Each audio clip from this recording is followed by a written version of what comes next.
live. We're getting ready. Hey everybody, welcome to Super Pac. Super Pac Junior. Let me turn that down because that's a little loud, I have to admit. There we go. Alright.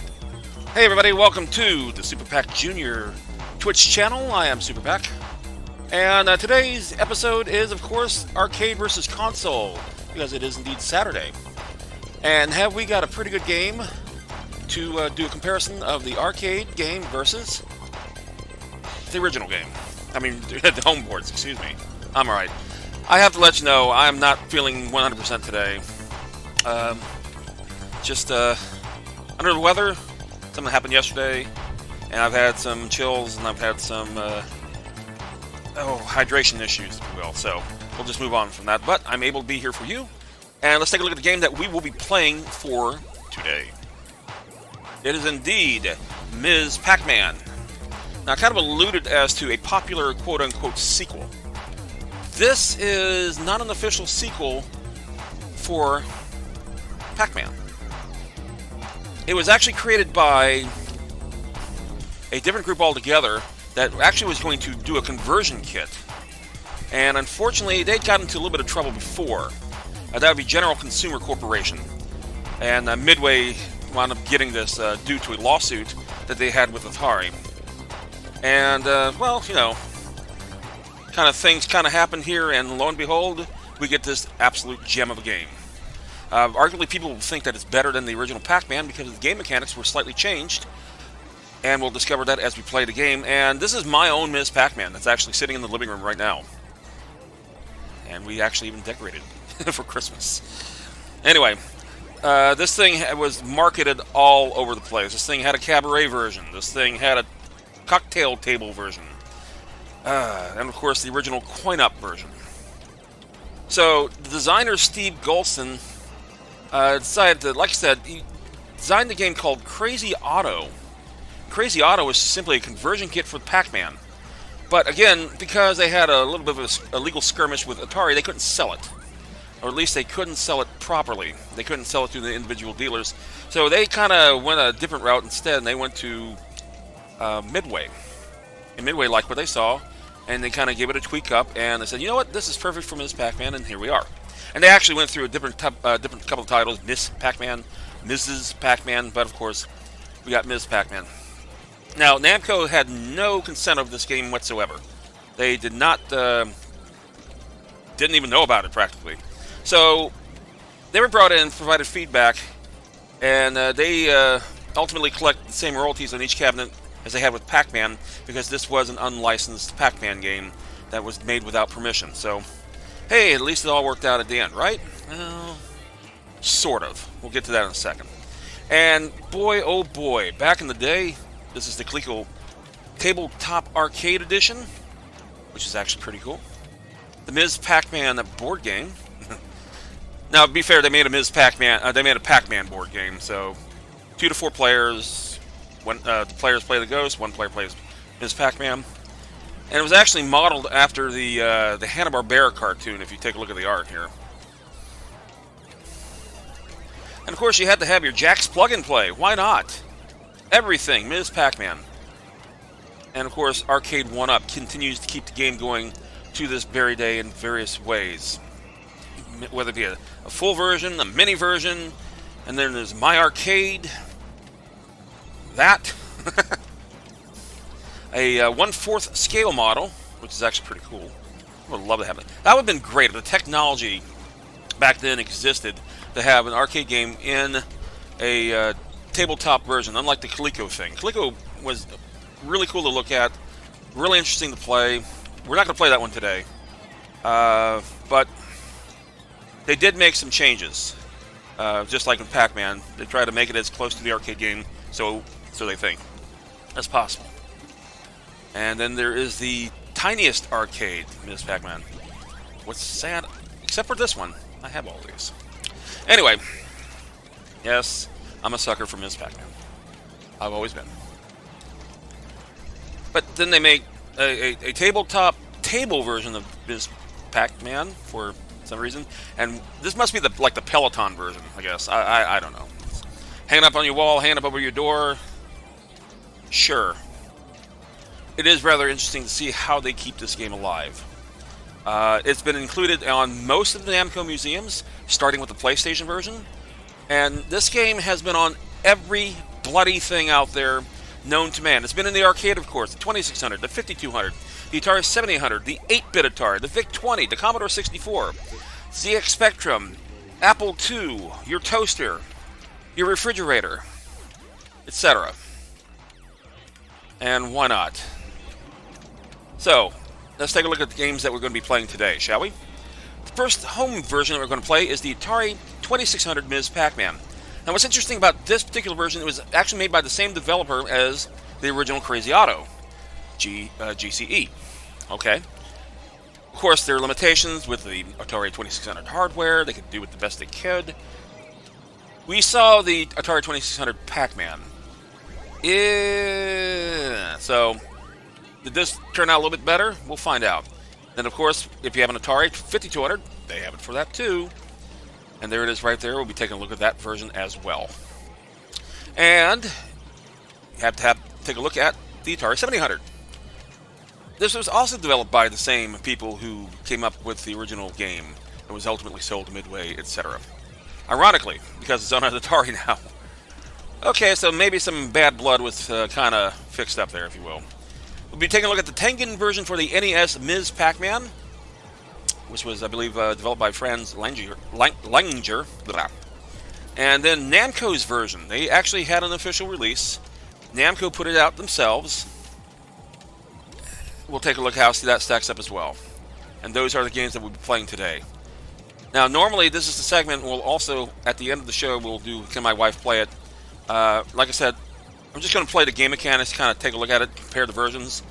This may be a short stream as a result of that. So, having said that, let's go ahead and load up the arcade games. I'm going to hit pause as we get ready.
I want to thank my most recent followers, Crazy Leopard and Star Princess Sec. Appreciate you following me. And by the way, if you like what you see here, please give me a follow. I greatly would appreciate it, okay? Thanks.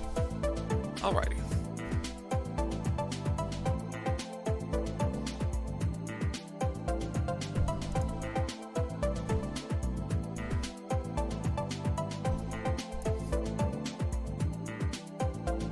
There it is. Alrighty, so, game mechanics. It's one thing I've always been big on back in the old days of arcade games. What makes the game tick? How you play the game? You gotta remember, none of these games really had an ending per se. The idea was to pretty much survive. Play as much as you can, as long as you can, and you play with different tactics. Now, unlike Pac-Man, there were no patterns to memorize for this particular game. What you had to do then is pretty much realize that certain ghosts do certain things at the beginning before they do their first reversal. For example, the pink and the red ghosts, well, they don't go to their two top corners, unlike Pac-Man. But the blue and the orange ghosts do. So there's that. Also, the bonus prize at the center of the screen in Pac-Man, like the cherry, the strawberry, whatever, that bounces around as it comes in and exits through the tunnels. And also, they've had more tunnels to put in here on most of the boards. Otherwise, the scoring is pretty much the same. Minor differences, for example, the strawberry was worth 300, it's worth 200 in this game, but the dots are worth 10, energizers are worth 50, 2, 4, 8, and 1600 for the ghosts, etc., etc. And I don't normally play this version, I have to admit. I have, like I said, I have one in my living room. If I'm going to play Ms. Pac-Man, by golly, I'm going to play the, the genuine article. So, having said that, you get to watch me play around with a left thumbstick as opposed to the actual thing. So let's go ahead and get started, shall we? As I turn off the music, I load up the game, I hit credit, nothing happens. I hit credit, there we go. And I forgot to turn it down. Holy cow. Let's deafen my audience.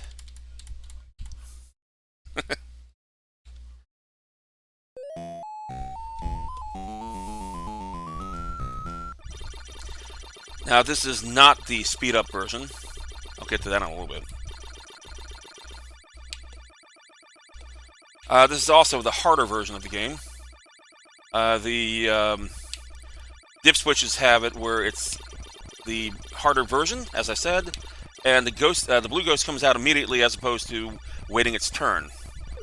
So that means that the energizers will also be a little bit shorter, and their timing will be a little off. In other words, sometimes where the energizers come back on at full throttle, like the first board, they're slightly timed differently, and there are less opportunities to use them as you get further and further into the game. Now, unlike Pac-Man, there's only 2 reversals for the ghosts, where in the original game they would scatter, I think 4 times. Here, they don't scatter at all, and they do 1 reversal about a couple minutes into the game. And then that's it. No more reversals. Also, there is no place to hide.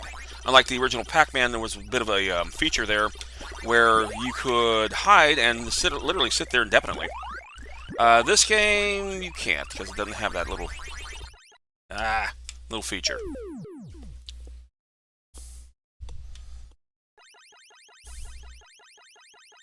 Now, I have to admit, the version that I usually play is the speed-up version.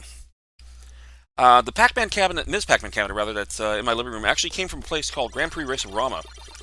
And it's an original unit. It's beat up as hell. But, it still plays. I've retrofitted, if you will, with a multicade board. So I have my Ms. Pac-Man in there, plus Pac-Man and Donkey Kong Jr., etc., etc. Oh, was it worth it, that? Was it worth it, Pac? Idiot.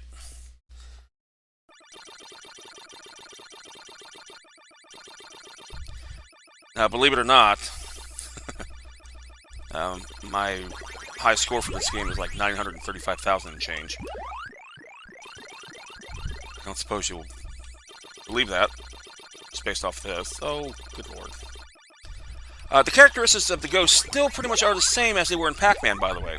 The red ghost will always follow you, like the shadow that it was in Pac-Man. Stupid. I may have to remap this. I may have to remap this.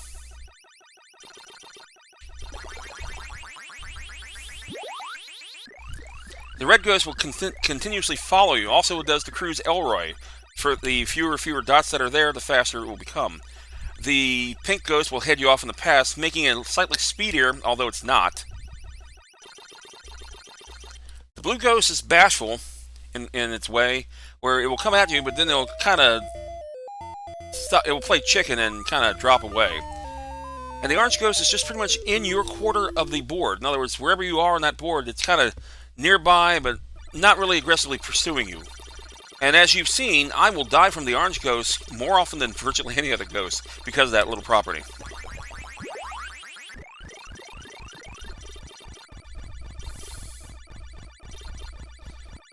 Oh. You got it. Yep.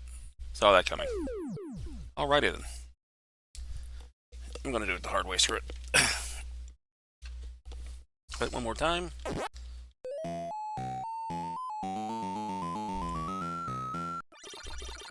I'll use my keyboard this time. Analog joysticks in this game, in my opinion, don't work out too well. This game heavily relies on the 4-directional joystick as opposed to the well, practically omnidirectional analog stick. And that was one of the big things about the 5200 version, which we'll explore in a second. On Pac-Man, you swore that you're going, to the left, and all of a sudden you hit up, only because you slightly, ever so slightly, move your joystick up.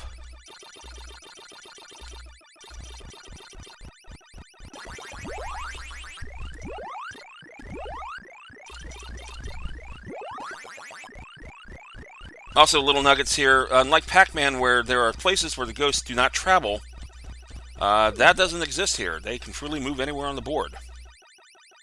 And, come on.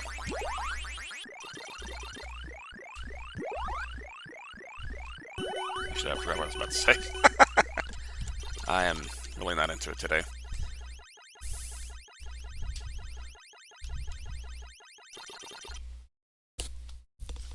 Yeah, the ghosts don't travel up the, there's no two T's that they can't travel up, another thing.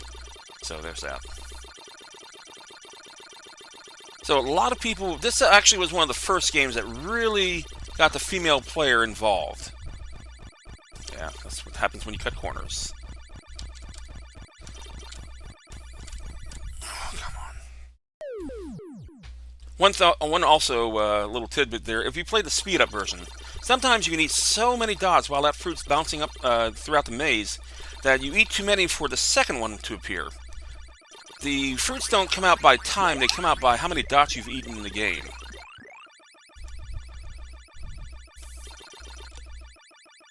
And the problem with that is that, like I said, if say you're just zooming around that maze and you have that fruit there and you haven't gotten it, well, guess what? If you eat too many dots, that next one will come out and disappear. Not exactly a glitch.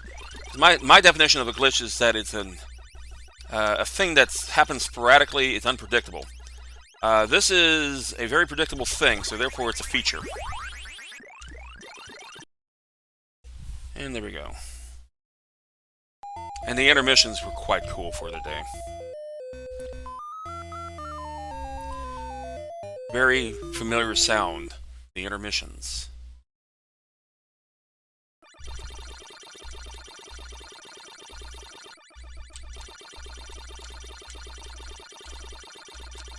Also, unlike Pac-Man, there were quite a few traps. For example, where if you get caught in an area like that top section up there, well, you're SOL. Yeah, normally the Energizers last a bit longer. This is like if we're running on the Apple board. So what I usually try to do is try to get those as quickly as possible. There's that one reversal.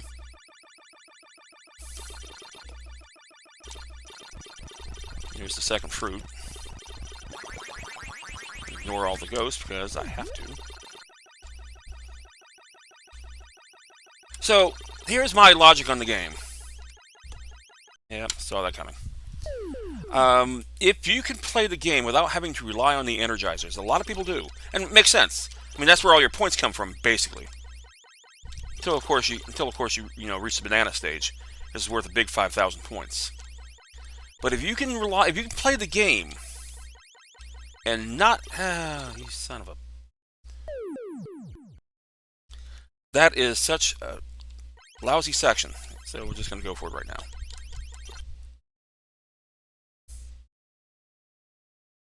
If you can play without the Energizers having to work, in other words, as soon as you hit the Energizer, they just simply reverse, and you can survive all that,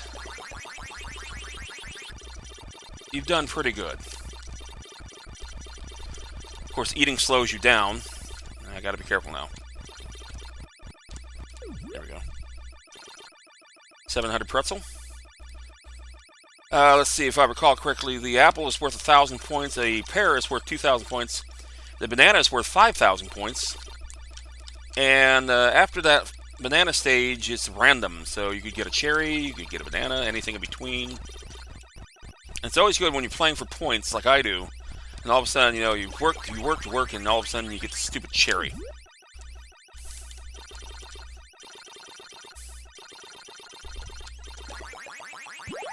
get at least one ghost. I am out of lives after this. No. There you go.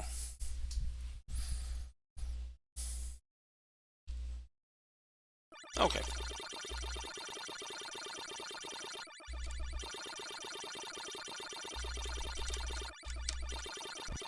Like I said, I'm more or less playing for the game mechanics.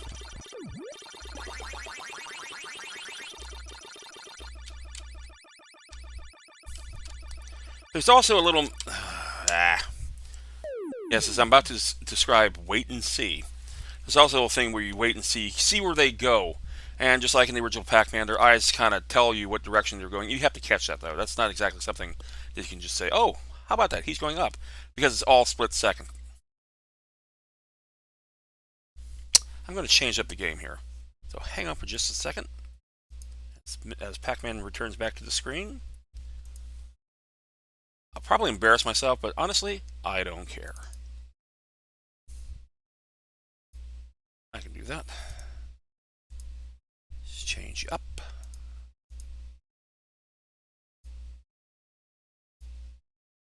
All right. So as time went on, people thought, there was a speed-up hack for Ms. Pac-Man. The speed-up hack actually was a daughter board. Now, the original Ms. Pac-Man, by the way, was simply a daughter board attached to the Pac-Man and kind of reprogrammed the game.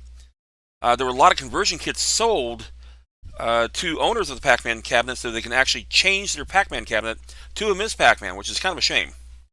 Lost a lot of Pac-Man cabinets that way. But then a second daughter board was developed to change the game where you are now running at maximum speed 256, but the ghosts aren't. It also changed a couple of the game mechanics of that game as well. The ghosts are no longer coming out of the box per timed. They'll stay there indefinitely until you actually eat dots. Also, the way the ghosts slow down on the tunnels, that got changed too. So, let's take a look at it real fast. Play one game. And because I'm playing it with the keyboard, watch me suck. And then after we all get depth from this, let's do that again. I'll remember. No, I won't. Here we go.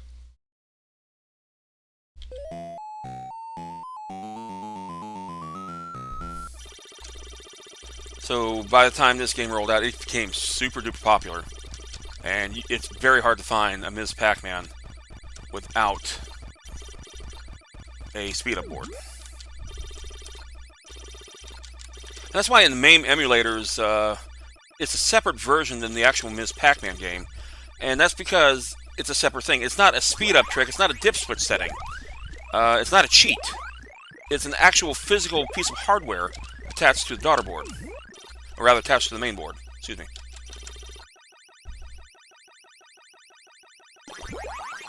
What I love about this is no matter where they are on the board, for the most part, unless I screw up like I just did.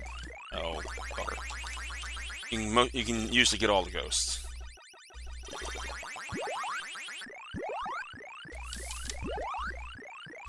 Maximum points on this particular board is 14,600. I'm not going to get that. I'm going to get 13,000 even. If I get all 4 ghosts. Which I just might. And it's sad that I actually know that. It really is sad that I know that.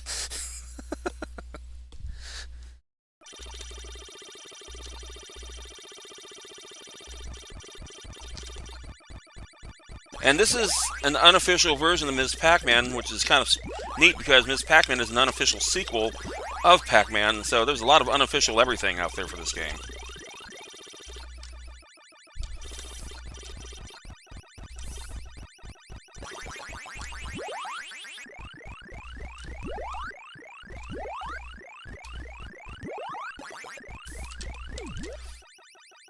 And much like in Pac-Man, the ghosts always come out and head left from the ghost box unless they were in there while a reversal took place, and then therefore they will go right. And if you catch that, you can use that to your advantage. If you catch that.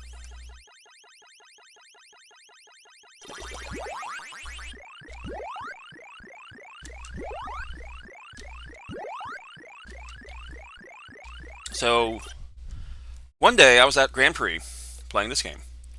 And, sometimes you would have players come up to you so they can kind of compete. This is not a competitive game per se, where, it's one player, two player. No, you're not playing simultaneously. It's not like a fighting game of anything. But I was playing this game, and I was, doing my thing. And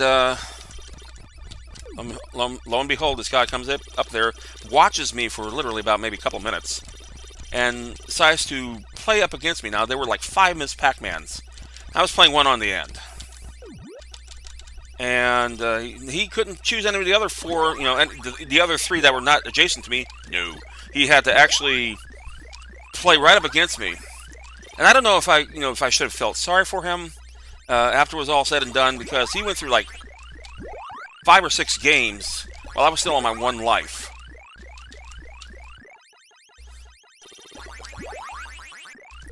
And I just kind of, as I was playing the game, I told him I've been playing this game since it debuted.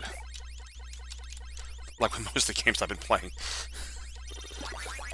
This must have been about 25 years ago, I guess. I was a young man then. Now, not so much. I'd like to thank the couple of viewers that are up there. If you want to chat with me, that's fine.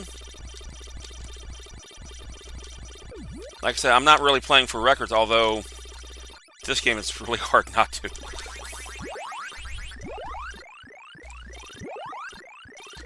One thing also I noticed about this particular version, I see a lot of players play it with a death grip. And I showed my son how to play this game. And I didn't put it in the picture collection here. But I posted it on social media a long time ago. And everyone was criticizing him. Oh, he's playing it wrong. Because he had a relaxed position playing. That's fine. So do I, for that matter. And that's because he doesn't play it with a death grip. Okay.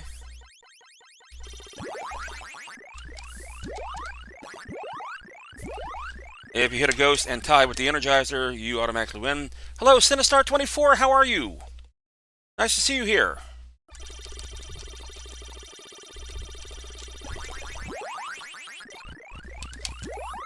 Yeah, that's close.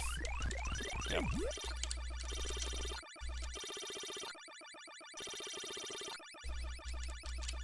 Come on. So the Ms. Pac-Man I have in my living room actually has a sticky joystick. We've been working on this for some time. Like I said, it literally is an original cabinet, and it has its original components except for the control board. And it has a sticky joystick where you might have to bang it to the left repeatedly. And I'd rather play that than on my computer. But I've gotten used to the keyboard, believe it or not.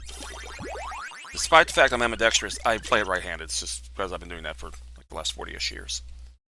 Second one! And after this, we're going to drop off and head to the first console version. Shows a rerun. Thought it was the previous... Oh, it does? Oh, geez, I gotta change that. Thank you for letting me know. No. Thank you very much. See if I can get back into the game without killing myself. Nope. That was easy. No, I don't do reruns. I'm terribly sorry. I could explain a few things, though.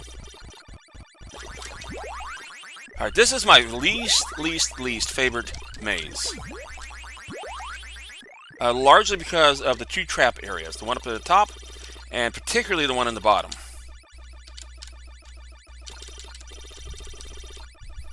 And of course, it only has the 1 tunnel.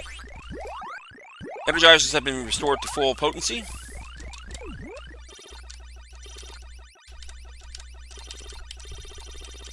Oops. Ta-da-da. And I said I was going to go to the first home version. I lied.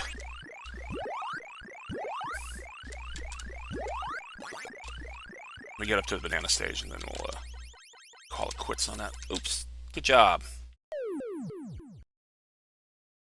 Da-da-da-da-da-da. So like I said, I'm going to die one more time since we now achieved the final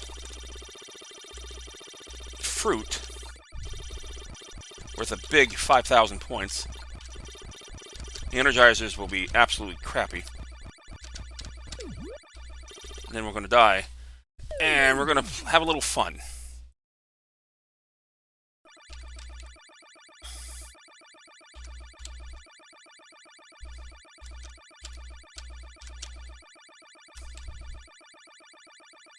Unlike the original Ms. Pac-Man without the daughter board, the speed-up board I should say, you can just simply not eat dots. Usually I do this when there's far less dots than what you see on the screen. And those ghosts will just sit there and sit there and sit there. It's a useless feature, yes. But in order to find out some of these features, you just simply have to play the game forever.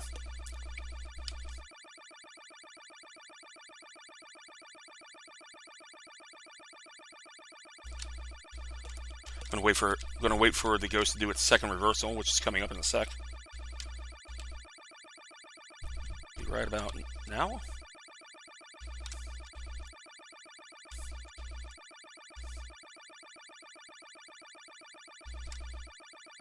Come on, do your frickin' reversal. Get it over with. The reversals are timed. They're not based on points. They're based on whatever. Screw it. Now all the ghosts come out from the right, because they already experienced one reversal.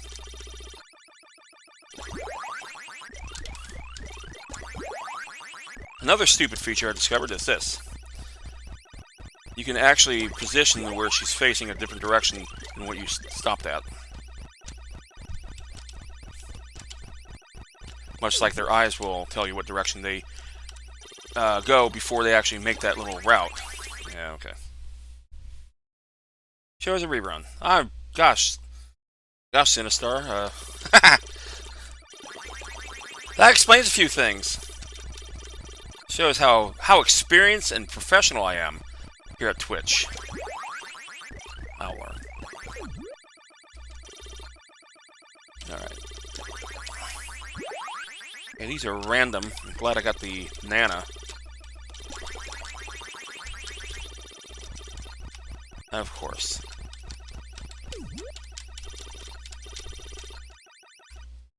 Alright. I was trying to get to 100,000, but I just looked at the time. Like, oh, it's 12:34. We're already at the half-hour mark. Excellent. Alright. That is Ms. Pac-Man. That is the arcade game originally developed by GCE and published through Midway. Midway, of course, had their hand in tweaking a little bit. The original game was Crazy Auto. And, well, GCE got, like I said, got into a little bit of trouble with Atari because they were creating conversion boards without anyone's permission.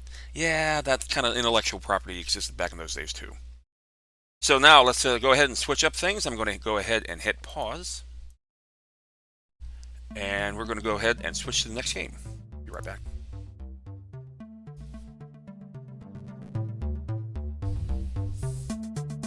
Really? I'm not surprised. Yeah. Which is kind of strange considering how popular Pac-Man was. You have to remember, Pac-Man is arguably the most popular arcade game ever. And that's quite a feat. And we're talking, you know, a 4-decade-old game plus. And I don't know. I think largely because, as I said before, GCE sold conversion kits. In other words, you had the arcade cabinet of Pac-Man in your establishment, and you got overlays and control panel overlays, and changed out the marquee, changed out the board if you knew what you're doing, of course, as opposed to buying an actual cabinet. Far cheaper to do that, sure, but unfortunately, we did lose a lot of Pac-Man games that way, which for me it sucked. I would love to have an original. Pac-Man cabinet. Unfortunately, what I have in my garage is something I converted a PlayStation kiosk from, and I redressed it. It's kind of like a conversion kit, if you will. I redressed it, got a Got a Cabaret Marquee. It has a 13-inch monitor. And I've had that since 2004, I think. Yep. Just had some frame drop, I see. Excellent. Just that's the way it plays around here. Okay. Now let's see. Oh, no, don't do that. Let's see if I can actually remember to drop the volume on this before people decide to go deaf.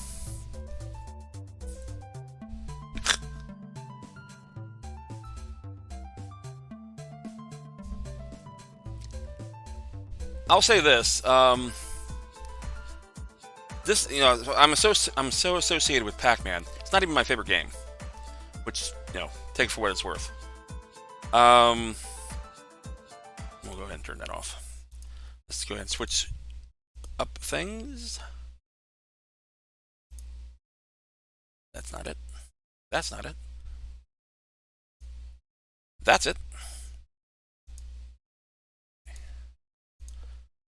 Let's take a look at the 2600 version of Ms. Pac-Man, shall we? Alrighty. So, you have, unlike Pac-Man, you actually have different colored ghosts. Oh my, what a step up. And Ms. Pac-Man looks much more like her arcade counterpart in this particular game. Of course, color scheme as well. You got your pinks. You do have a blue background, which, for whatever reason, they did that. This particular version was also developed by GCE. And, well, did they do a better job with it than Pac-Man? Just from the looking of it right there, just from the attract mode, yeah, I think so. But how well did it play? Let's find out.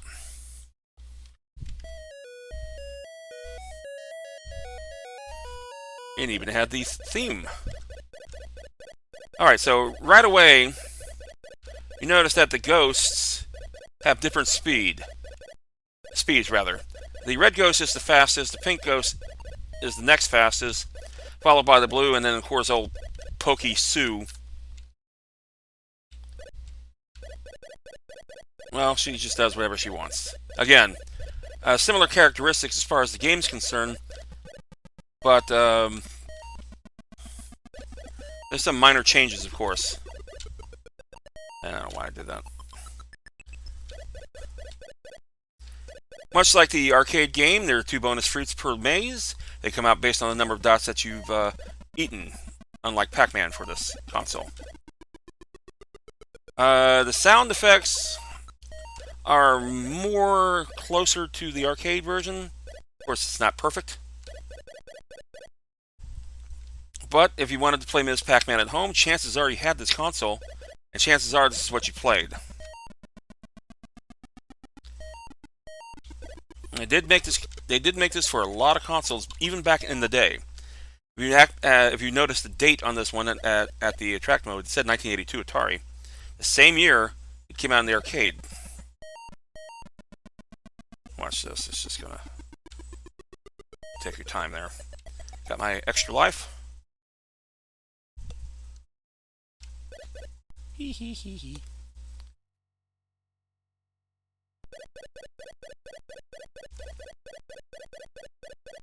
Now, for the Atari 2600, there is one more Pac-Man game that they made for it. It's called Junior Pac-Man. Another unofficial sequel produced by Midway. And, like its arcade counterpart, it actually had... Oh, wow. It actually had a maze 3 times the size of your screen. I couldn't hit up. Why?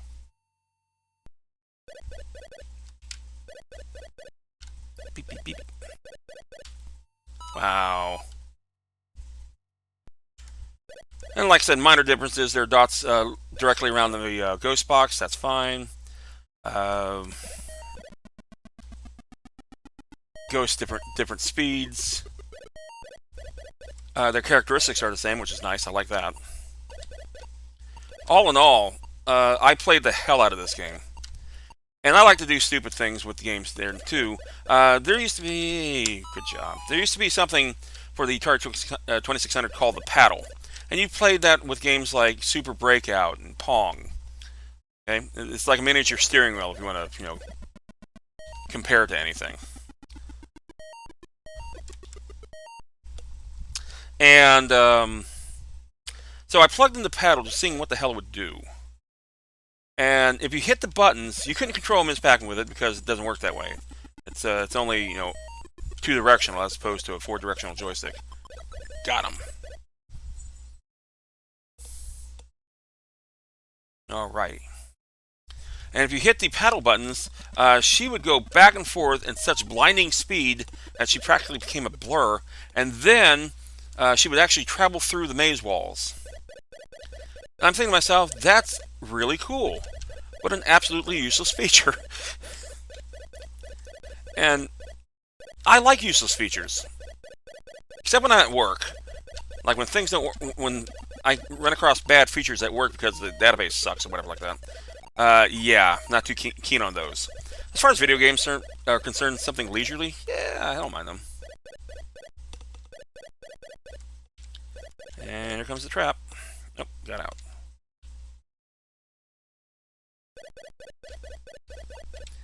The mazes are similar to that of the arcade game. You gotta remember, this is a horizontal oriented game versus the arcade vertical oriented game. But considering the hardware limitations, considering you know, everything that, you know, you think about the 2600, it's a good version.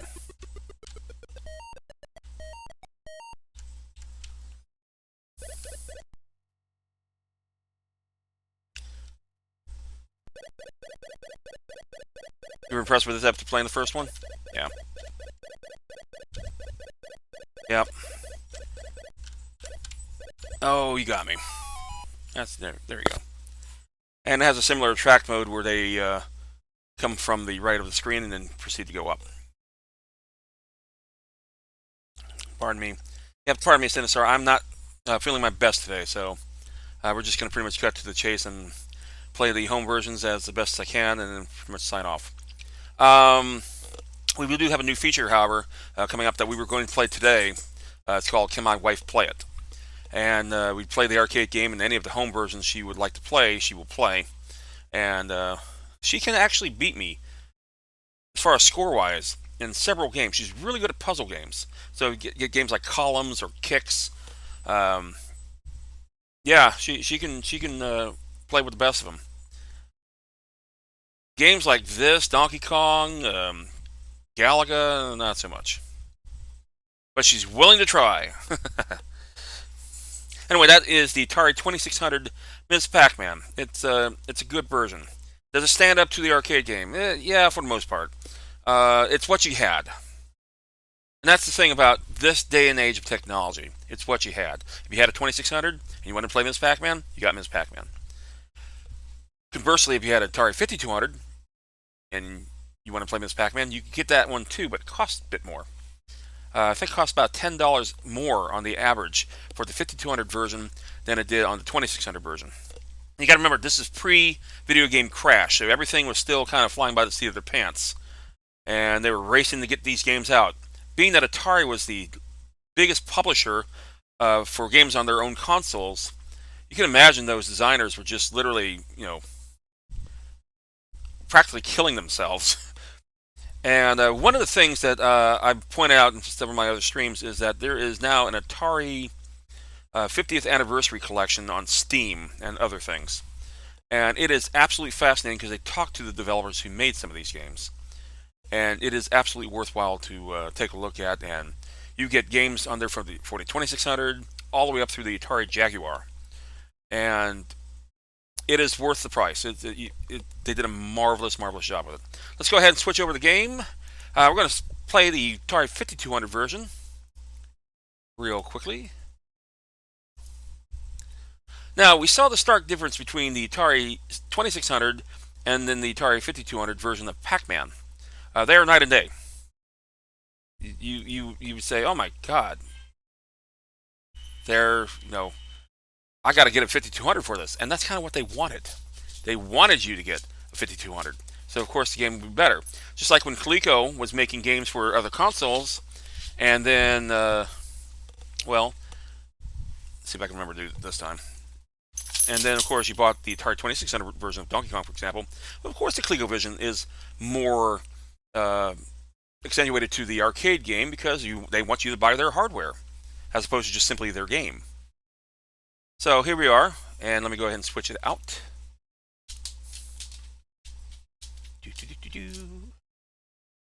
Alrighty. Again, this is pre-crash. Oh, look at the difference. Okay, so the ghosts look more like their arcade counterparts. Ms. Pac-Man does as well. Track mode still sucks. It's going to go through the different mazes. This was a pretty good home version, I'm going to tell you right now. Just because. You can already see the difference. The maze is very much like the arcade maze. The ghost characteristics are very much like their arcade counterpart. Game mechanics, that's another thing. We'll take a look. And let's do this. Now I have to. It's kind of weird mapping a 5200 joystick because the joystick actually had more buttons than a clothing factory. It had a pause, it had a reset, it had a start, 2 firing buttons on each side of the joystick, and a numeric pad. And of course, arguably one of the earliest examples, that of an analog joystick, and arguably one of the crappiest examples. Let's go ahead and hit. There we go.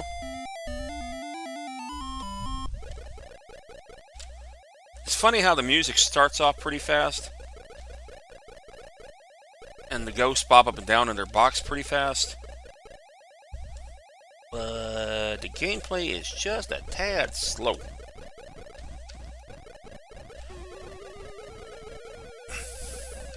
Now, in Negated Dimension, in the Atari 2600 version, and in this version for that matter, you can start off any fruit maze. In other words, you can start off on the cherry, you can start off strawberry, the peach, pretzel, whatever.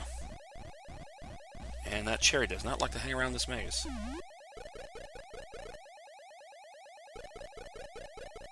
So already, the game mechanics are pretty good. Ghost behavior is pretty good there too. Like the pink ghost will head you off at the past, the red ghost will follow you intensively. I'm a doofus.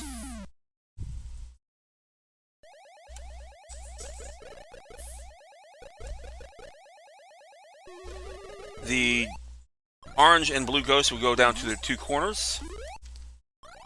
The red and pink ghosts go wherever they want to. That's close. Yeah, 52 on a joystick. Tap down. Good job, Skip. I do like the fact that it gives you 5 lives to start with. I think that's a nice feature. A lot of arcade owners gave you that's close. Gave you 3 lives. Except for Grand Prix. Grand Prix actually gave you 5 lives in just about all their games because they want you to play it. They want you to enjoy it. But unfortunately, with the dip switch settings on the arcade game, you could actually start off with 1 life. And not even earn a bonus life. Because they're that cruel. But that was, of course, based off the Pac-Man dip switch setting as well. So this one, instead, your skill setting is simply what maze did you start on. And here I start on the cherry, just like like playing the arcade game. There's also a teddy bear version. Oh, please. There's also a teddy bear version. What the hell is that? You think this is slow? The ghosts are practically geriatric moving.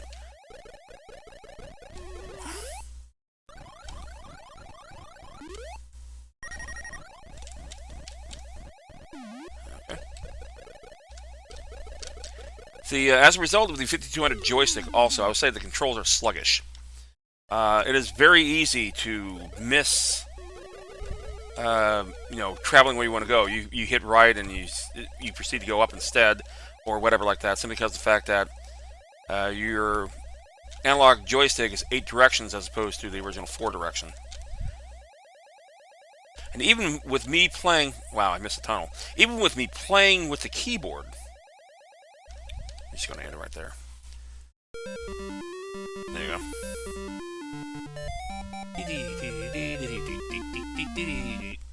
Cute. Even with me playing with the keyboard directional arrows, it still has that sluggish feel to it, where you see that you try to make that move, and instead it'll do something else. Hey, you jackass. Sounds are pretty good. Gameplay is pretty good. Like I said, my big issues with this one is it's sluggish, and it's really slow. But they did a good version. It is graphically superior to that of the 2600. Game mechanics are pretty much spot on, with the exception of the two things I just mentioned. And it'll sit there and rub salt into the wound as it shows your dead carcass in the middle of the maze for a very, very long time. Let's time this out, shall we? Yep. Even the arcade game wasn't that cruel.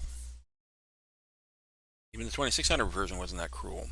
It'll eventually go to its title screen. Eventually.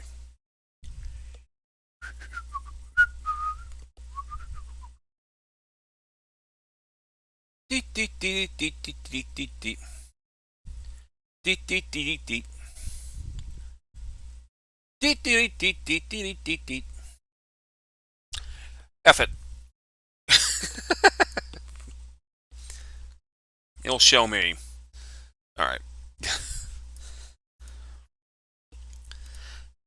I'm going to hydrate for just a few minutes real quickly. Like I said, I'm not feeling 100%ish. I'm kind of more feeling like 86%ish, 87%ish. So with that having in mind, we'll be right back, huh?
Say chicken soup cures everything. I'm not kidding.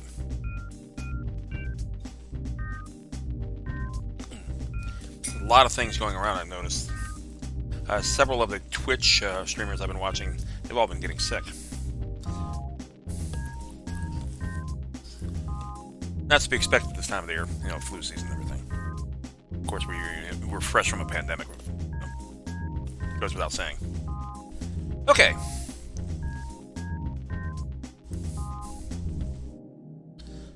Alright, this here is Ms. Pac-Man for the 7800. And this also was developed by GCE, the people who created the original game. And this, I remember playing it for the first time over at my best friend's house. Because I had the 5200 version and said, oh, how much better can this possibly be than the 5200 version? And it's loads. The track mode is actually showing you all the mazes, including the elusive, well, final maze, dark blue one. It has an attract screen that's very similar to that of the arcade game. With Blinky, with Pinky, with Inky, and with Sue. There she is. Alright. Little minor differences between this and the other versions. The Energizers, for whatever reason, I'm not sure why, they're only worth 40 points. It might have to do with the fact that there are more dots on the maze than in the arcade version. I don't know. Everything else is virtually the same. It has most of the game mechanics of that of the arcade game, and we're going to find out right now. Did I actually not deafen us? I don't know.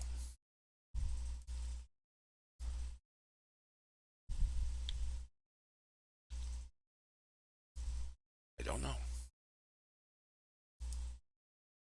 There it goes. Okay. There's a teddy bear. Oh, I should play with that, shouldn't I? Should play that. Now, in the 2600 version of the teddy bear level, you only play with one ghost, and of course it would be the orange ghost, who doesn't aggressively pursue you. Here, it's slow, but we're not going to do that. We're going to play with cherries. And again, you can go through the different levels. Teddy bear. Here we go.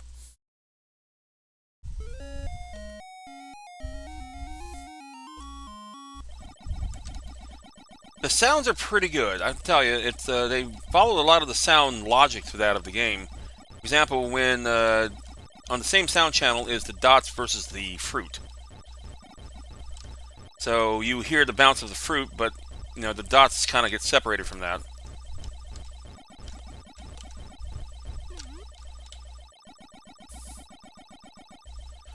Unlike the arcade game, you do not slow down when you eat. Oh, why?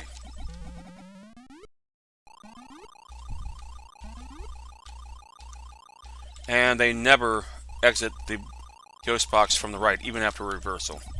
That's pretty much the only minor differences that as far as game mechanics. Everything else is pretty much spot on.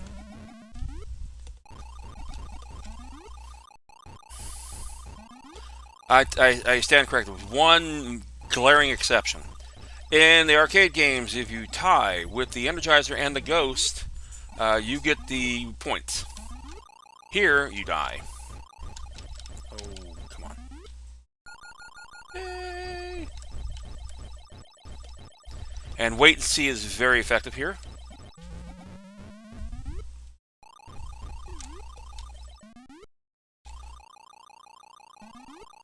Oh, let's see if I can get him. Nope.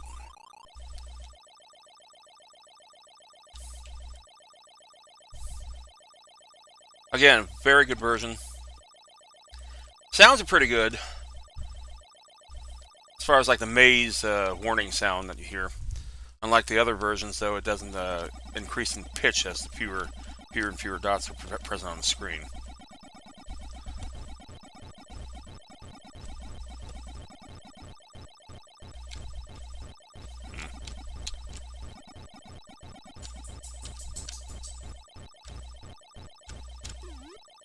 There you go.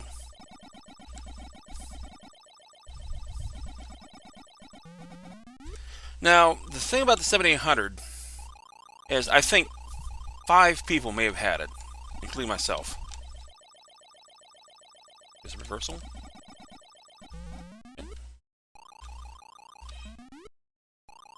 So, having said that, this game didn't get as much exposure I think it deserved. As an arcade port, it is outstanding.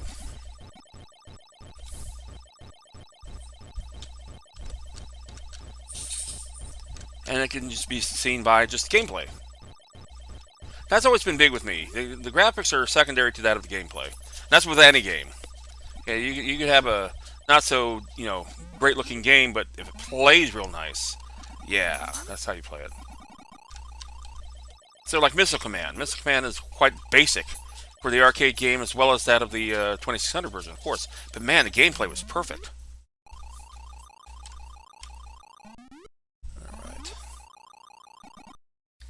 And again, the gameplay with this is also outstanding.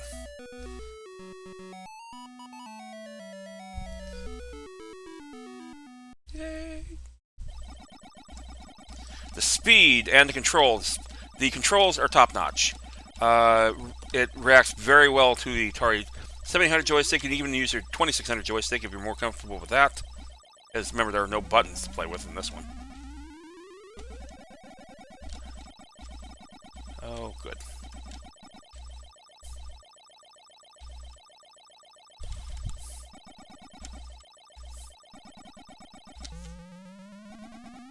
And the speed is perfect on this, too.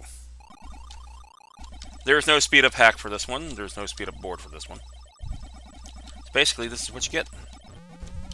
So if you want an arcade version that you can practically play at your home, and say, my god, this is very much like playing the arcade version, this is the system they get. For now. Now, this is post-crash.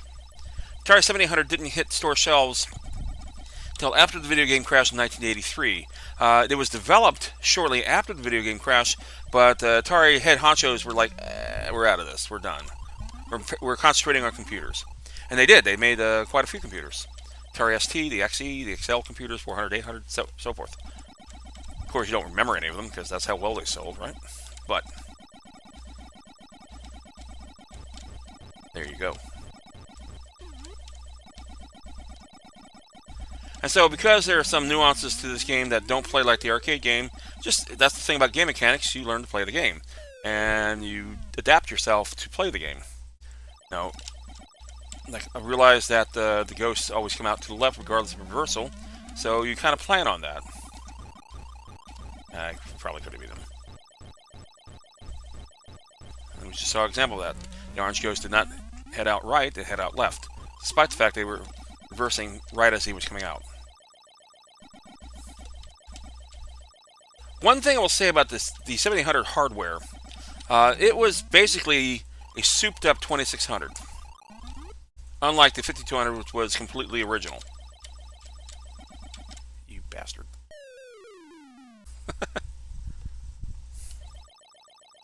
So it shared the same sound.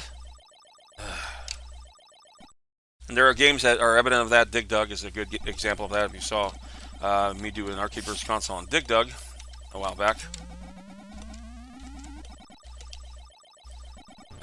They sounded identical, it's just the graphics, no, not at all.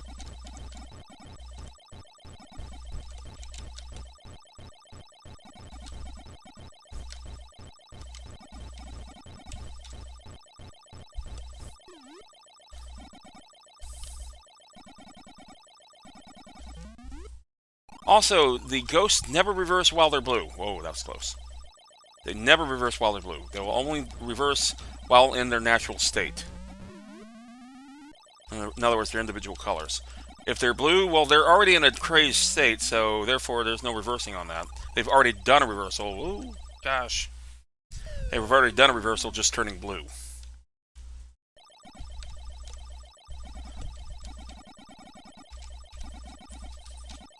See if we can get there. Second intermission. Don't laugh, this is my wife's ringtone.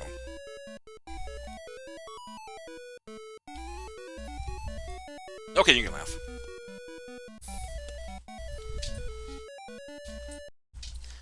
The arcade version is rather ear-piercing. That's the reason why. Because if I'm out there and out and about, like I sometimes am, I need to be able to hear her. Because she is the absolute most important thing in my life.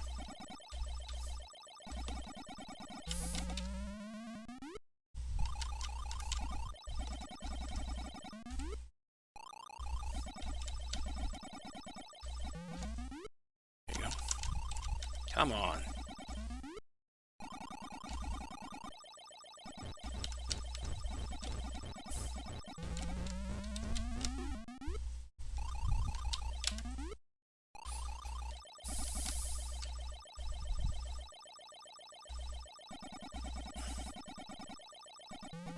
I got 2 more versions of this game to play. One thing about this particular game, sadly, I'm not bad at it. I'm better at the sped up version. than I am on the original. Largely because that's when I played more often.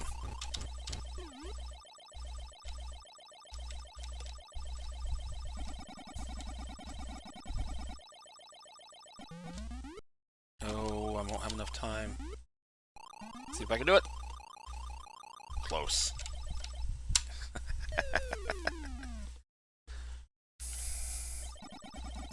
Take your chances.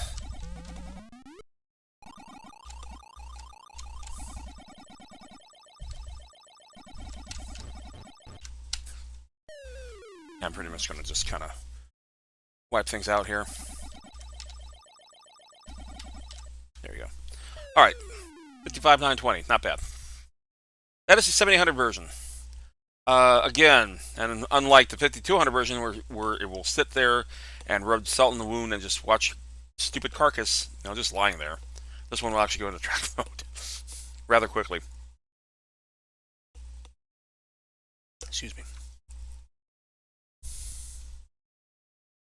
Of the home ports right now, at the time when this came out, this became my favorite one. Largely because it played so damn good. It was a really good conversion, really good port, rather, I should say, of the game. It hit everything. Like I said, minor differences. There's, a scoring issue, if you will, with the Energizers. Other than that, I love this particular version. It's fantastic. And I wish it got more attention than it did. Again, because not too many people had 7800. 7800 was brought out largely because Nintendo was successful in revitalizing the video games for the home. And I wish they kind of did a deal with Nintendo, because Nintendo actually first approached them to make the next console, their first console, if you will. And Atari said, nope, nope, nope, nope, nope, we're done. So Nintendo instead did it on their own, and well, the rest is history. Speaking of which, the next version will be the Tengen version now. Who the heck's Tengen? Tengen is Atari. It's a branch of Atari. Now, we got to remember, Atari was not exactly a favored name by this point. After the video game crashed, they were kind of held responsible for it.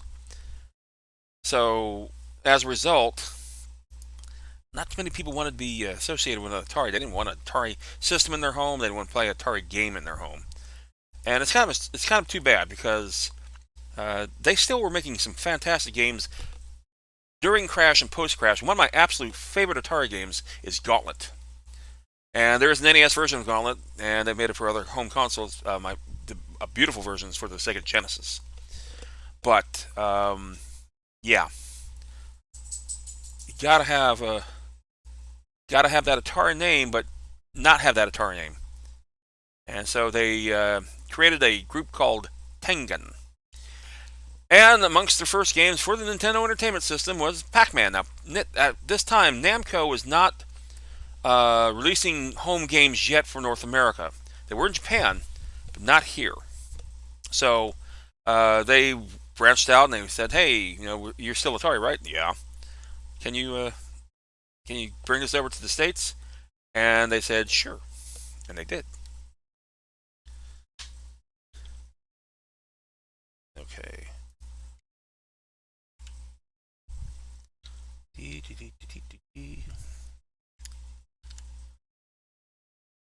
Right, so Franz Langsinger, who did a lot of stuff for Atari, was principal programmer for this particular game. And I dare say he did a pretty good job on this one, with some conditions. So by this time, Nintendo was, literally the most popular thing out there. They had the world's gaming market. We take a look at it, and it looks pretty good, doesn't it? Now, the board scrolls on this one because they actually made a pixel per pixel of the arcade game, but of course, your TV is horizontal, the arcade game is vertical. So, there's that. There are different mazes to choose from rather than the arcade original. You can actually play a more condensed version of the maze too. There's Franz Lanslinger, Jeff Yonan, Dave Oriva.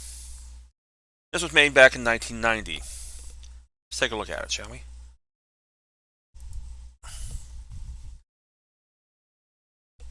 Actually, I'm going to move this over so I can actually see this and see chat just a little bit. There we go. With Blinky, fast Blinky, Inky. Oh my God, fast. Pinky, wrong order. Sue. Pac-Man, huh? And Ms. Pac-Man. There is a head-to-head version of this game, and it depends on who scores more points. If I'm scoring points as Pac-Man and my wife is playing Ms. Pac-Man, she will take away from my points. It's kind of like the Coleco head-to-head version of the Ms. Pac-Man tabletop arcade. So it's like the difference of points. Kind of an interesting thing. We're just going to stick to the arcade original, like now. Let's see, type 1 player, 2 player, alternating, pack booster. Oops.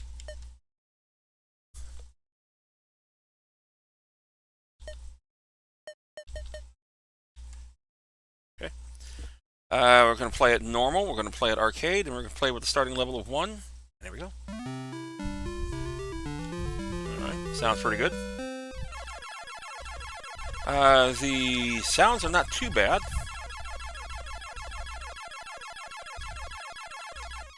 Of course, the little minor details. For example, Ms. Pac-Man has the beauty mark on her face and a 2-colored bow, unlike the other versions.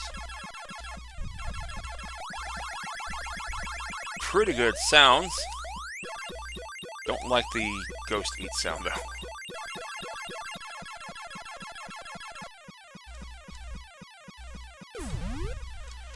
And this one was not developed by GC, obviously. It was done by Franz, who, dare say, did a pretty good job.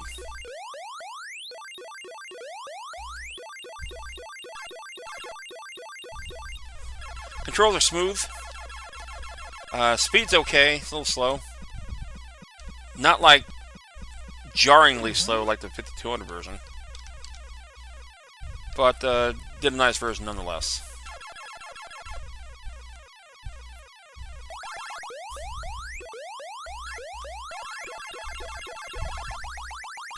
Just gonna go ahead and bypass that next one.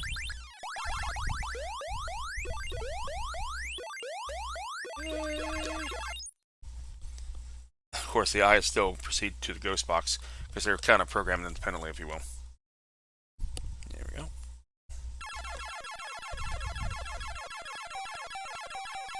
Okay. I did get an extra life, though. It's kind of hard to hear that. That's because they put the dot eating and the extra life on the same sound channel as opposed to the fruit bouncing up and down and the dot eating on the same sound channel. But whatever. Nobody's perfect. I'm nitpicky enough to notice that, but not nitpicky enough to say, oh, you know what? They should have done it right. It's not the arcade. It's pretty good.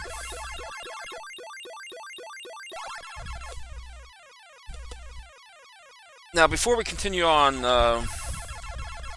with the next one is actually done by Namco itself when they started producing games for North America. The most disappointing version of Ms. Pac-Man that came out for home was Namco Museum Volume 3, in my opinion. By this day and age, in the middle 1990s, emulation was around. The MAME emulator actually existed then. Digital Eclipse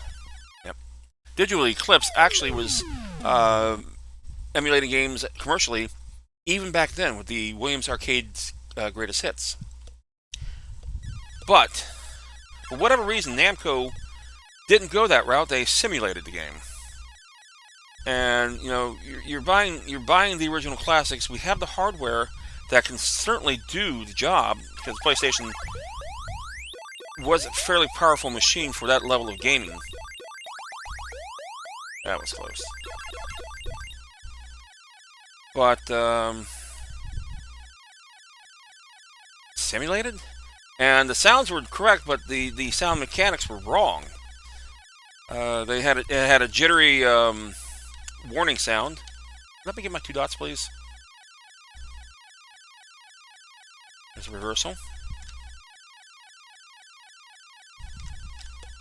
Jeez. But like I said, it was so disappointing. Because mechanics were wrong. They programmed it like Pac-Man, where the 4 ghosts will scatter every so often, and they hit the 4 corners, where they don't do that here.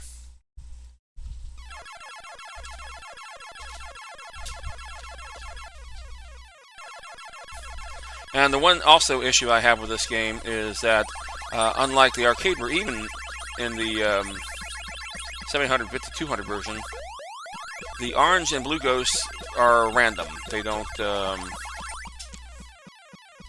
to the 2 corners at the beginning of the maze before they do the reversal. Let me keep my fruit. Thank you.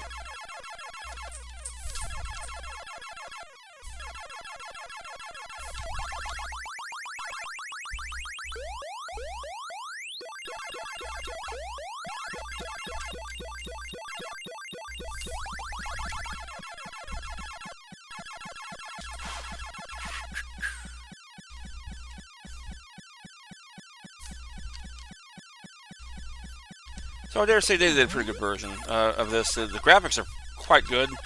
They should be able to do the graphics quite good, considering the age of the game, the original game, versus the hardware that we're using it now.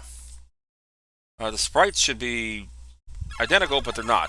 The ghosts are smaller. They have the wrong eye color on a couple of them. Needless to say. Still, for what it's worth.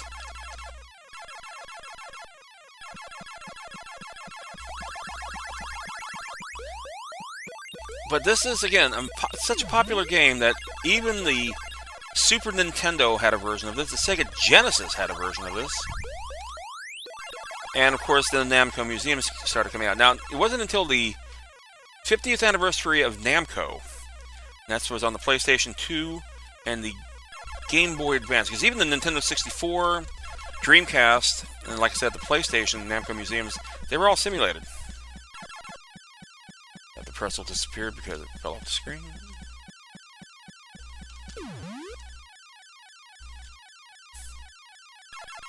Oh, another neat little thing. I don't know if it does it on this game, because it's been a while since I played this.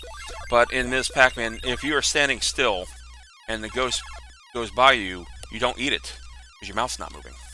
It'll just simply go right on by. I don't think it does that here.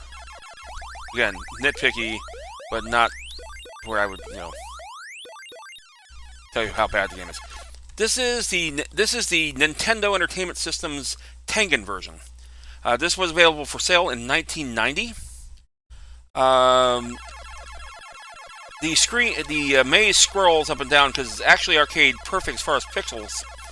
Of course, your television screen is vertical. Rather, your television screen is horizontal versus a vertical screen for the arcade version. This was pretty good. This was a pretty good one.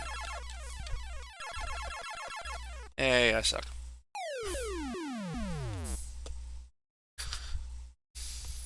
There are 2 Nintendo Entertainment Systems versions of this, however. This is the first one.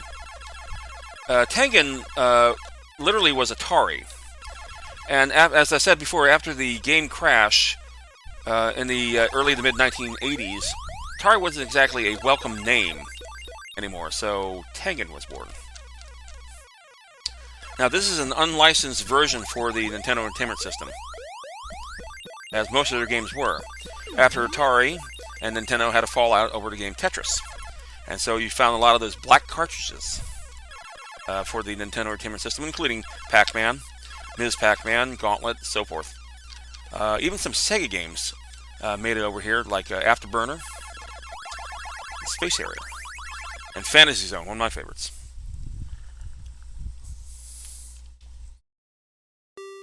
There you go.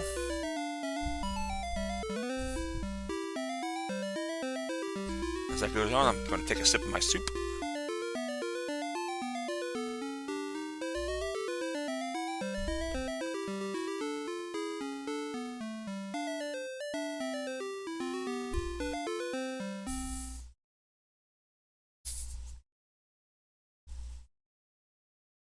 How cute.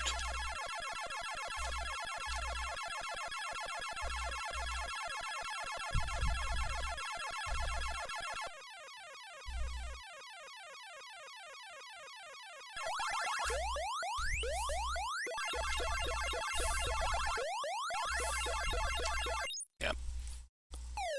I'll wrap it up soon here on this one. Just want to try to get to all the fruit if I can. If I don't, fine. Oh, is that close to getting a pair? Interesting.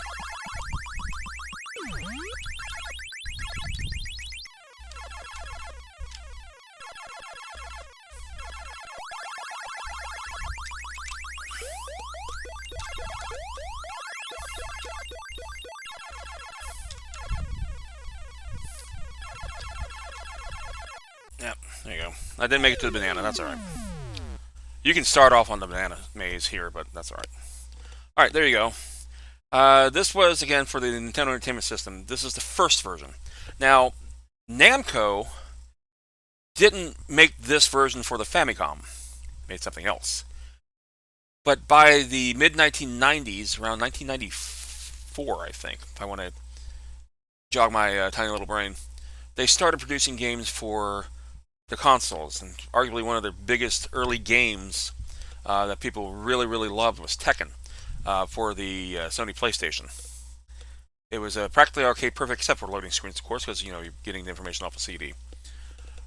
But nevertheless, though, it was certainly a game to be reckoned with as far as how Namco has presented themselves over the years. And for them to still market Pac-Man 40 plus years later and succeed with it, you got to give them some credit. But they've also developed Ridge Racers, Soul Edge, Soul Calibur, like I said, Tekken, a number of other games. Splatterhouse was one of theirs. I love that game. If you haven't seen Splatterhouse, look it up. It's weirdly perfect. All right, let's go ahead and switch out for the last version of the day rather. Now, this is the licensed version, which I'm about to show in just a second. And it's kind of a shame. It really is.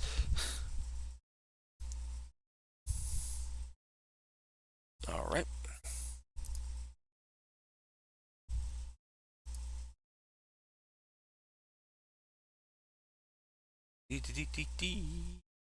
Are you there? Yes, okay.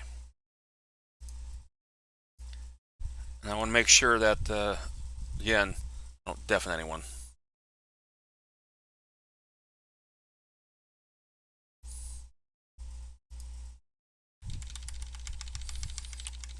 18 should do. All right. It's not that I don't like deafening people, but, you know. Try to be good about it. All right, there it is up on the Pac-Man itself. Let's take a look at it close up. The RGB. Okay, so far promising. That's the title screen. Let's see if it does anything. Now, Namco, by this time, was producing games for home consoles under Namcot in Japan, N-A-M-C-O-T. They made the Pac-Man that I showed a while back for the NES. Even Tengen's version was the same, and then, of course, Tengen lost that, and Namco produced the very same game on their own. But it was licensed. Funnily enough, though, the original Tengen version was also not licensed. So here is the licensed Ms. Pac-Man for the NES, and stand back. Did I make that easy? Huh? Oh, okay, arcade hard. Okay, here we go. Get ready to cry. As you can see, is arcade-accurate green maze.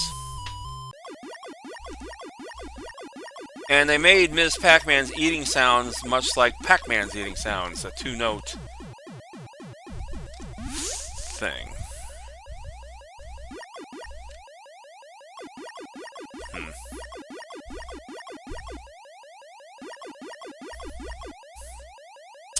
Well, considering what we just watched as far as the Tengen version, you would think Namco rather would put out a more superior version. Wow. Yeah. The one word that came immediately to mind when I bought this one was disappointing. This is Namco. Well, okay, be fair, Namco is not the original developer of Ms. Pac-Man. Like I said, that was GCE, and they made conversion boards for games, and they got into a lot of trouble with it through Atari. Atari actually sued them for it. The original Ms. Pac-Man was actually Crazy Otto, and they went to Midway to see what they could do with it. Midway said, "Hey, you know what? This would make a great Pac-Man game," and that's how Ms. Pac-Man was born. So Namco never made Ms. Pac-Man until now. This is their first time, and yeah.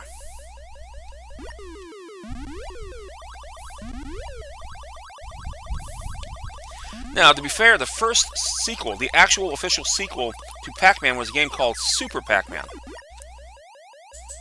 And that's, if you've ever seen that game, you're not eating dots so much anymore, you're eating fruit.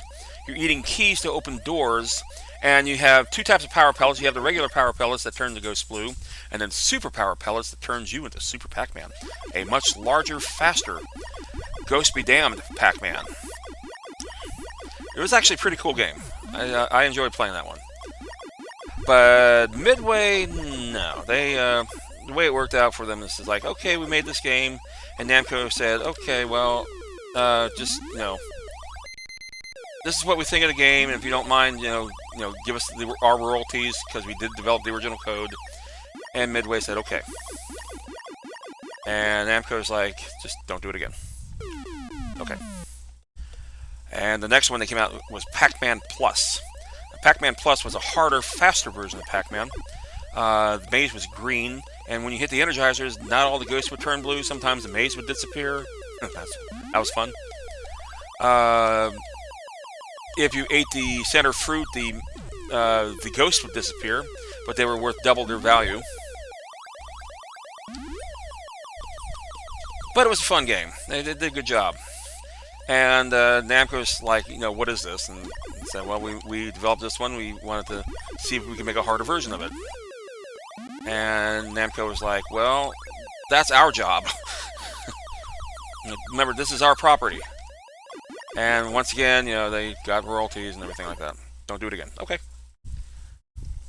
And then Namco went out and made Pac-N-Pal. Which was an interesting... wow, that...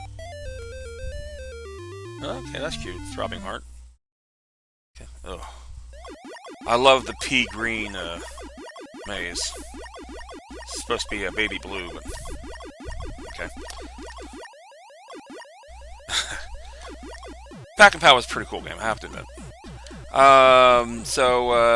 The next game that Midway came out with on a Pac-Man level was Junior Pac-Man. Junior Pac-Man was, as I said before, a maze that had no tunnels, but it was 3 times the size of the screen, and so therefore it would scroll. 6 energizers per board, and the neat thing about that one is that the bouncing fruit would candy the dots, turning them 50 points each. But if the bouncing fruit hit an energizer, it would make it explode. And once again, Namco was like, what do we tell you? But they couldn't say anything bad about it. It was a pretty good game. They liked it. And once again, they asked for royalties and just said, you know, could you please ask us first? That's kind of how the deal works. And Midway says, so, you know, thanks, fine, sorry, we won't do it again. They did it again with a game called Baby Pac-Man. Now, Baby Pac-Man was pretty cool because it was a pinball video game hybrid. And I loved that game. The Pac-Man screen was hard as hell, though. None of the ghosts followed the usual characteristics. In other words, they don't always just travel in one direction. As you can see, now we got a baby blue maze. Disappointment.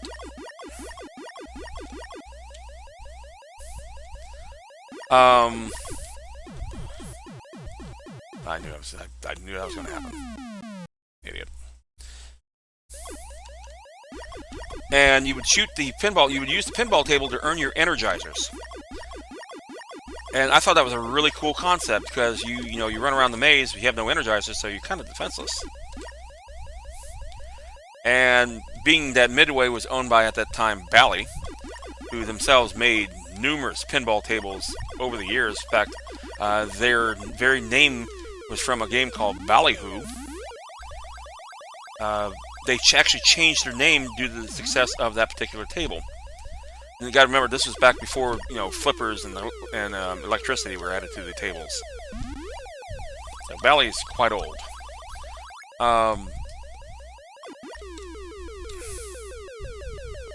So Namco is like, okay, that's pretty cool, but what do we tell you? You think I'd learn? And they literally said, okay, fine, we won't do it again. The next game that Bally Midway came out with was called Professor Pac-Man, and you have to see that one to believe it. It has absolutely zero to do with Pac-Man. By this time, by the way, Namco came out with Pac-Land. Pac-Land was kind of based off the cartoon from Hanna-Barbera. It actually uses their music and the ghost, and their ghost characteristics, if you will. You know how they appeared. The Pac-Land was an incredibly hard game. It's kind of like taking Super Mario Brothers and Pac-Man and mashing them together, and that's what you got. Versus Professor Pac-Man was more or less an observation game. You know, which of these four things, three of these are not alike. You know, which is the odd man out, that type of thing. It sounded and looked horrible. It played horrible. It was the last straw. Namco said, you know what, F it. We're revoking the license because done too far. And that's what happened. So the very next arcade Pac-Man game that did come out in North America was done by Atari. And that was Pac-Mania. So, having said that, Midway did produce, by the way, for North America, those other Namco official titles like Super Pac-Man, Pac and Pal, and so forth. But there's that. So that was the official NES version of Pac-Man, the licensed version. It was horrible. Disappointing. But believe it or not, it is not the most disappointing for me. The most disappointing version for me, again, was the PlayStation Namco Museum Volume 3. Because by this time and age, we had arcade emulation, and they chose not to do that. And I was really hoping to get, an arcade perfect Ms. Pac-Man. And they did the same thing with the other 4 editions as well. They were all simulated. They were not emulated. But that's the way it works. And we're going to wrap it up here. Normally we reserve this next segment for Can My Wife Play It? But in this case, I am feeling not too great. So we will head it off right here. Cinestar24, thank you very much for chatting with me today. I greatly would appreciate it. And thank you for pointing out that I was in a rerun mode. That would explain a great many things, I think. Interesting. All right. But thank you for following too. I really appreciate it. Oh, thanks for the stream. Absolutely. As I've mentioned before, I was around for a lot of this. I was a kid for most of it in the early days. The very first arcade game I played was Space Invaders back when it was brand new in 1978. But I had a Super Pong before that in '76. But getting to know the ins and outs, because my dad had a very close friend who was a video game dealer, and so I got to see some of the stuff ahead of time, and I got to see the flyers and the announcements that came out, and it was really, really cool. A lot of weirdness, people not knowing what the hell they were doing. There is a book, by the way, I will recommend. It's called The Ultimate History of Video Games. It's done by Stephen L. Kent. He has put out 3 editions of this, covering up to the current consoles up to this very age. The original book was called The First Quarter. If you happen to stumble upon any of those, it is a very good read. There's a lot of great stories. A lot of stupid things happened in the development of video games. One of my favorite stories was Donkey Kong, because Nintendo was being sued by Universal because it was too close to their King Kong that they made a few years before that. You have to read how that story works out. It's fantastic. It's one of the best oh dear moments. So I'm going to go ahead and wrap it up there. Thanks for joining in. If you like what you see, please give me a follow. I know you will find it on the VOD. I have a YouTube page. It has all my old stuff on it that drops off from Twitch. I also have an original YouTube page, the Match Game Tribute channel that I made back in like 2006. That hasn't been updated in like forever because, you know, things happen. But it's there as well. I also have an Instagram link on this page as well. You can see some of my crap that I've collected over the years that are video game related. And that's about it for today. Thanks for joining in. I'll see you next time.